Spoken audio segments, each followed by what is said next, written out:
Have you ever seen a video of a famous celebrity saying something completely out of character? Or maybe a politician endorsing an idea they've always opposed? What if I told you that video might not be real? Welcome to the world of deepfakes, a technology so powerful it can make anyone say or do anything on camera. It sounds like science fiction, but it's very real, and it's changing our relationship with truth itself. Today, we're diving deep into what deepfakes are, how they're made, and why they represent one of the most significant challenges to our digital society. So, what exactly is a deep? The term is a blend of deep learning and fake.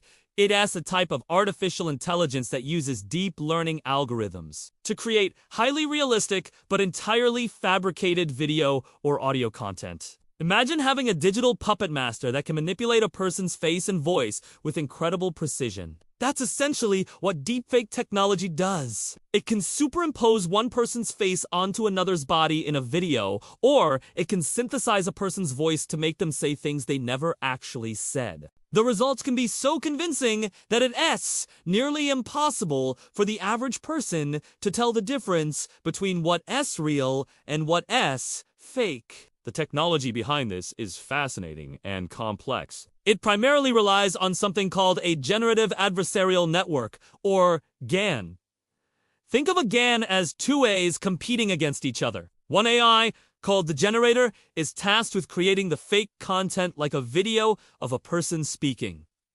The other AI, the discriminator, acts as a detective. Its job is to look at the content from the generator and decide if it's real or fake. The generator keeps trying to fool the discriminator, and the discriminator keeps getting better at spotting the fakes. This back-and-forth process continues, with both AIs improving over millions of cycles.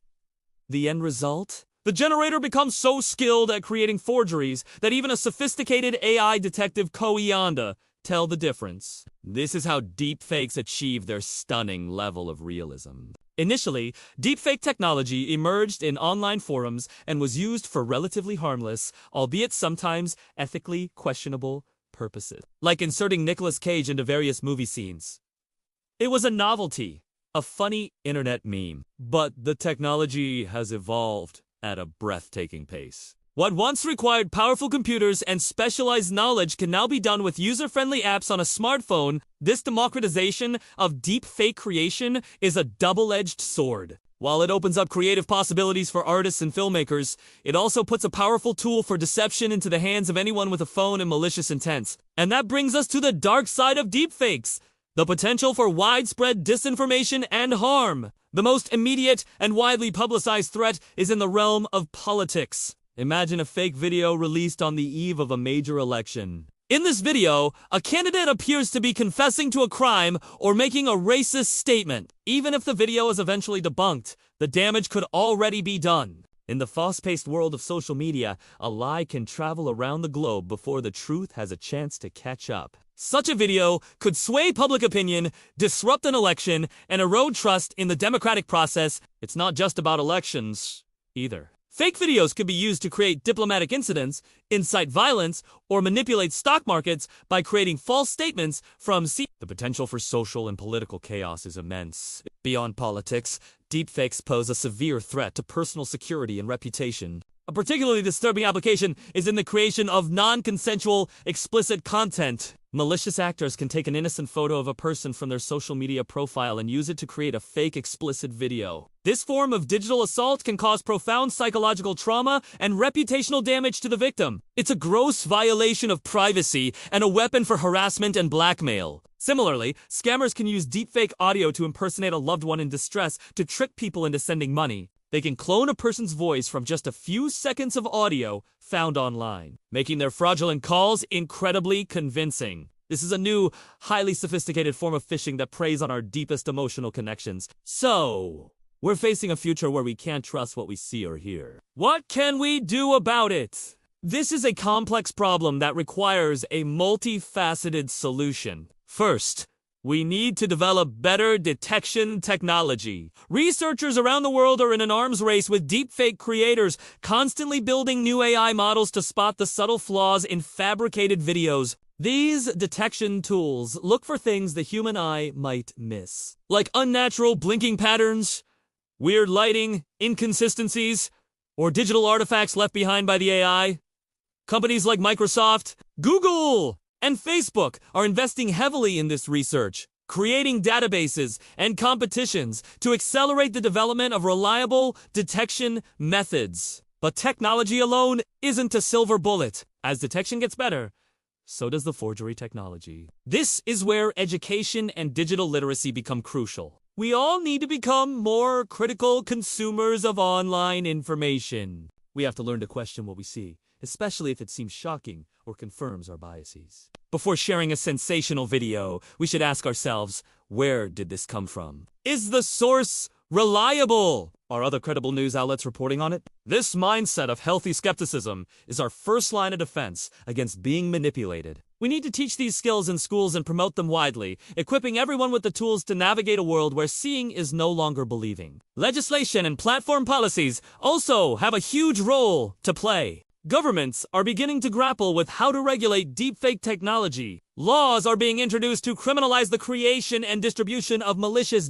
particularly those involving non-consensual, explicit content or election interference. Social media platforms are also updating their policies to label or remove manipulated media that is intended to mislead. However, this is a delicate balancing act. We need to curb malicious use without stifling free expression or legitimate creative uses of the technology, such as in film and art. Striking that right balance between regulation and freedom is one of the key challenges for policymakers today. It's also important to acknowledge that deepfake technology isn't all bad. In the right hands, it can be a force for good. In the film industry, it can be used to de-age actors, seamlessly fix errors in post-production, or even bring historical figures to life in documentaries. In education, it could create interactive experiences where students can talk to virtual versions of historical figures like Albert Einstein or Marie Curie. For people who have lost their ability to speak, voice cloning technology could help them communicate in a voice that sounds like their own. There are incredible positive applications, and it would be a mistake to ban the technology outright. The challenge is to foster the good while mitigating the bad. Ultimately, the rise of deepfakes forces us to confront a fundamental question about our information ecosystem. How do we rebuild trust in a world filled with synthetic media? Part of the answer lies in developing new standards for authenticating content. Some are proposing the idea of a digital watermark or a content provenance system. This would be like a digital signature that tracks a piece of media from its creation, showing every edit and change made along the way. If a video lacks this verifiable history, it would be flagged as potentially untrustworthy. This could help create a more transparent and accountable digital world, but implementing such a system on a global scale is a massive undertaking. As we move forward, we all have a responsibility. Tech companies must continue to develop tools for detection and authentication. Governments must create smart, effective regulations. And each of us, as individuals, must become more vigilant, more critical, and more thoughtful about the information we consume and share. The era of deepfakes is not some distant, dystopian future. It's already here. The videos are getting more realistic, the software is getting easier to use, and the potential for disruption is growing every day. By understanding the technology, recognizing the risks, and working together on solutions, we can navigate this new reality and protect the very foundation of our shared truth. Thank you so much for watching. This is a really important conversation, and I'd love to hear your thoughts. What do you think is the biggest threat posed by and what solutions seem most promising to you? Let me know in the comments below. If you found this video informative, please give it a thumbs up and subscribe to the channel for more deep dives into the technology that is shaping our world. Stay curious, stay skeptical, and I'll see you in the next video.